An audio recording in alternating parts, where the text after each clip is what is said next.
Hi guys, எல்லோருக்கும் வணக்கம். எப்பவுமே சந்தோஷமாக இருக்க வாழ்க்கையில் தொடர்ந்து முயற்சி செஞ்சுக்கிட்டே இருங்க. நன்றி. இன்னைக்கு நம்ம பார்க்க போகிற ஒரு பதிவு என்னென்னா, நம்ம தொடர்ந்து வசியம் என்கிற ஒரு தலைப்பில் பார்த்துட்டு வந்துட்டுருக்கோம். மாந்திரிக கலையை குறித்ததான ஒரு அற்புதமான தகவலை இன்றைக்கும் அதோடைய தொடர்ச்சியை தான் பார்த்துட்டு வரப்போகிறோம். ஸோ ஃபஸ்ட் டைம் வீடியோ பார்க்குறீங்கன்னா பிளேலிஸ்ட்டில் சித்தர்களின் வசியம் அப்படின்னு இருக்கும். ஸோ அதை பார்த்தீங்கன்னா உங்களுக்கு ரொம்ப ஹெல்ப்ஃபுல்லாக இருக்கும். தொடர்ந்து இந்த மாதிரி வீடியோ வந்துட்டுருக்கு. அடுத்தடுத்த பதிவில் இது தொடரும் கூட. ஸோ ஃபஸ்ட்டு வீடியோ பார்த்தீங்கன்னா உங்களுக்கு ரொம்ப ஹெல்ப்ஃபுல்லாக இருக்கும் கூட. நன்றி. இந்த வசியம் திலகம் அப்படின்ற ஒரு விஷயத்த நம்முடைய ராமதேவர் சித்தர் சொல்கிறார். இப்போ நம்ம விபூதி வைப்போம், திலகம் ஏதாவது நம்ம நெத்தியில் ஏதாவது சந்தனம் வைப்போம். ஆனால் ஒரு வசிய திலகமாக வைத்தோம் அப்படின்னா எப்படி இருக்கும்? அற்புதமாக இருக்கும்ல. சரி, இந்த வசிய திலகம் என்ன செய்யுது அப்படின்னா, இப்போ யோகம் செய்யும்போது, தியானம் செய்யும்போது மனிதர்கள் விலங்கிருந்து அவங்கக்கிட்ட தொந்தரவு பண்ணக்கூடாதுன்றக்காக நம்முடைய பயன்பாட்டில் வச்சுருந்த ஒரு அற்புதமான ஒரு முறை தான் இது. நம்முடைய சித்தர்கள் சிவயோகம் செய்யும்பொழுது அதை அணிஞ்சுக்குவாங்க அப்படின்னு சொல்லி ராமதேவர் தன்னுடைய நூலில், சிவயோகம் என்ற நூலில் இந்த விஷயத்தை சொல்கிறார். ஸோ ஃபஸ்ட்டு பாடலை பார்ப்போம். அதுக்கு பிறகு அதோடைய அர்த்தத்தை நாம் பார்த்துட்டு எப்படி அதை செய்யலாம் அப்படின்னு பார்க்கலாம். என்ன பாடல் அப்படின்னா, அற்புதமான பாடல். ஆமப்பா, சிவயோகம் திறக்கும் பொழுது அருளான திலர்தவதை ஒன்று கேளு. நாமப்பா சொல்கிறோம் மண்டத்தோடு நலமான மரமஞ்சள் கஸ்தூரி மஞ்சள் தாமப்பா சாதிக்காய் சாதிபத்ரி தாழம்பூ தாளுடனே சந்தனம் பூவும் காமப்பால் கல்முந்தமும் கஸ்தூரியும் கோவும் கலங்கமற்ற புழுகுடனே கற்பூரம் கூட்டே அப்படின்னு சொல்றார். இரண்டாவது பாடல். கூட்டப்பா சரக்கு வகை 13 தான் குறிப்பாக இடையே எடுத்துக்கொண்டு நாட்டப்பா கல்ம மாதிர் பொடித்து கொண்டு நலமான பழசாரும் பன்னீர் வார்த்தும் ஆட்டப்பா வடிமிளகு போலும் ஐந்தா வரை கையிலே புழுகிட்டு அரைத்து நன்றாய் நீட்டப்பா கயிறுது போல் நீட்டிக்கொண்டு நிழலுரத்தி பதனபாய் வைத்துக்கொள்ளே அப்படின்னு சொல்றார். மூணாவது பாடல் என்னன்னா, கொள்ளுகிற விதம் என்ன வெண்பாய்கிர் குணமான சிவயோகம் திறக்கும்போது நல்லுருவாய் திலர்ந்தை உடுத்து கொண்டு நட்டமாய் குருதி பதிமேற்ற ரிலதம் போட்டு சொல்லுகிற மந்திரந்தான் ஒன்றை கேளு. சுருக்கிடா சுவாகம் என்று திலர்ந்தம் போட்டு உள்ளுறவா எடுத்து அந்த மனதை நாட்டி உம்மெனவே தம்பித்து ஒடுங்கி நில்லே அப்படின்னு சொல்லி தன்னுடைய பாடலை முடிக்கிறார். அடுத்த இன்னொரு பாடல் என்ன சொல்லுதுன்னா, ஒடுங்கி அந்த ஒடுக்குமதி லொடுக்கி நில்லு உலகத்தில் உள்ள உன்னை கண்டார் படிந்து வந்தான் பாதத்து பணிவுரையா.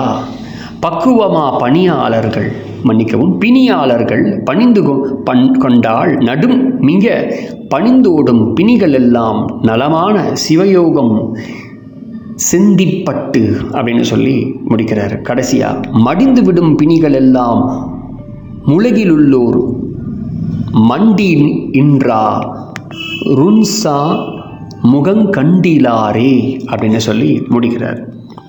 ஸோ இந்த வார்த்தைக்கு என்ன அர்த்தம் அப்படின்னா, அதாவது இந்த திலகத்தை எப்படி வைக்கலாம் அப்படின்னு சொல்கிறாங்க நம்முடைய ராமதேவர் சித்தர். எப்படின்னா, முதல்ல இதை எக்ஸ்பீரியன்ஸ் பண்ணவங்களும் இருக்கிறாங்க. அதை பற்றி கடைசியாக பார்க்கலாம். இவர் என்ன சொல்கிறாருன்னா, கஸ்தூரி மஞ்சள், மரமஞ்சள், சாதிக்கா சாதிபத்ரி தாழம்பூ இதழ் சந்தனம் முப்பு காமப்பால் கல்மந்தம் கஸ்தூரி கோரோஜனை புனுகு கற்பூரம், மொத்தம் 13 ஐட்டம். இப்போ இந்த 13 ஐட்டத்தில் 2 ஐட்டம் மேக்ஸிமம் கிடைக்கிறது ரொம்ப ரேர். முப்பு காமப்பால் இது 2 கிடைக்காததுனால அவர் என்ன சொல்கிறார், இது என்னுடைய நண்பர் அவர்கள், அதாவது மாந்திரிகத்தில் இருக்கக்கூடியவர், அவர் தன்னுடைய வாழ்க்கையில் இந்த விஷயத்தை ட்ரை பண்ணி பார்த்துருக்கிறாரு. அவர் இந்த 2 விஷயம் கிடைக்காததுனால அவர் என்ன பண்ணியிருக்காருன்னா, கூட 2 விஷயத்தை ஆட் பண்ணலாம். ஒன்று, நத்தை சூரி வேரும் தொட்டா சுருங்கி அதுடைய வேரும் நாம் எடுத்துக்கணும். எடுத்துட்டு இது 2 கிடைக்கலன்னா இதை நம்ம ஆட் பண்ணிக்கலாம். சம அடை எடுத்து அந்த அளவு எடுத்து இடையில கல்வத்தில் இட்டு நல்லா அரைக்கணும். அதோட கூட பன்னீர் நம்ம சேர்க்கணும். அதுக்கு பிறகு பழச்சாறுனா என்ன அப்படின்னா ஆசிட், அதாவது எலுமிச்சை பழம், அதுதான் பழச்சாறுன்னு சொல்கிறாங்க. அதை நம்ம லிக்விடை அங்கே ஆட் பண்ணி நல்லா அரைக்கணும். நம்ம அரைக்க என்ன நடக்கும் அப்படின்னா, ஃபைனலாக கல்வத்தை அரைக்கும் போது ஒரு மாதிரி மிளகு நிறத்தில் வரும், ஒரு கலவை வரும். அந்த கலவையை நாம் என்ன செய்யணும்னா அதை எடுத்து தனியாக ஒரு டப்பாவில் போட்டு, காப்பர் டப்பாவில் போட்டிங்கன்னா பெட்டர். அதில் புணுகை கொஞ்சம் சேர்த்து மறுபடியும் அரைச்சோம் அப்படின்னா அப்போ அந்த ஒரு மெழுகு பதத்துக்கு நமக்கு கிடைக்கும். அதை நாம் ஒரு கயிறு மாதிரி, ஒரு மாவை திரட்டுறோம்னா அப்படியே திரட்டி நீட்டாக ஆக்கி வச்சுட்டு, ஒரு கயிறு மாதிரி நீட்டாக ஆக்கி வச்சுட்டு, அதை கொஞ்சம் உருட்டி என்ன பண்ணோன்னா நிழலில் நாம் அப்படியே உலர்த்தி போடணும். ஒரு பேப்பர் தான் வச்சு அது மேலே போட்டு விட்டிங்கன்னு வச்சிங்கன்னா அப்படியே உலர்ந்து போயிடும். அதை நாம் என்ன பண்ணணும்னா அதை சேமித்து வச்சு, ஒரு கலவையில் சேமித்து வச்சு நாம் புருவ மத்தியில் இதை நம்ம இட்டோம் அப்படின்னா, மக்கள் உங்களை யாராவது பார்க்குறாங்க அப்படின்னா உங்களை பணிந்து வணங்குவார்கள். மனிதர்கள், உயிரினங்களும் உங்களுக்கு எந்த தொந்தரவும் செய்ய மாட்டாங்க. அது மட்டும் இல்லாமல் நான் சொன்ன முறையில் அந்த 2 இதையும் ஆட் பண்ணிங்க அப்படின்னா இன்னொன்று என்ன ஏற்படுதுன்னா, நீங்கள் ஏதோ ஒரு பர்சனலாக ஒரு விஷயத்தை ஒருத்தவங்கிட்ட சொல்லி இதை செய்ய சொல்கிறீங்க அப்படின்னா அவங்க அதை மறுக்காமல் உங்களுக்காக அதை செய்வாங்க. உங்களை பார்த்த உடனே ஒரு தெய்வீக அம்சம் முகத்தில் தெரியும். யாருமே உங்களை பெரிய விஷயமாக எடுத்துக்க மாட்டாங்க. அதாவது நீங்கள் சொல்கிறத அவங்க கேட்பாங்க, செய்வாங்க. அவங்களுடைய பார்வையில் நீங்கள் பெருசாக படமாட்டீங்க, மறைச்சி வச்சுக்கலாம் கூட. இந்த மாதிரி நிறைய ஒரு விஷயங்கள் இதில் வருது கூட. அண்ட் அது மட்டும் இல்லாமல் நீங்கள் சொல்கிறது எல்லாத்தையும் அவங்க ஏற்றுப்பாங்க. அதான் இதில் இருக்கக்கூடிய ஒரு பியூட்டினஸ். உங்களை பார்த்தாங்கன்னா டிவைன், அப்படியே இந்த டிவைன் அழகாக இருக்கும் கூட. ஏன்னா இதை செஞ்சவர் எனக்கு செய்து அவர் திலகம் இட்டு வச்சுட்டு இதுதான் அப்படின்னு அவரும் சொன்னார். அதனால் அந்த விஷயத்தை நான் உங்களோட கூட பகிர்ந்துக்கிறேன். ஆனால் சித்தர்கள் எப்படி செய்வாங்கன்னா, யோகம் அதாவது வாசி யோகம் செய்து முடிச்சுட்டு 13 ஆண்டுகள் செய்து முடிச்சுட்டு அதுக்கப்புறம் சிவயோகத்துக்குள்ளே போவாங்க.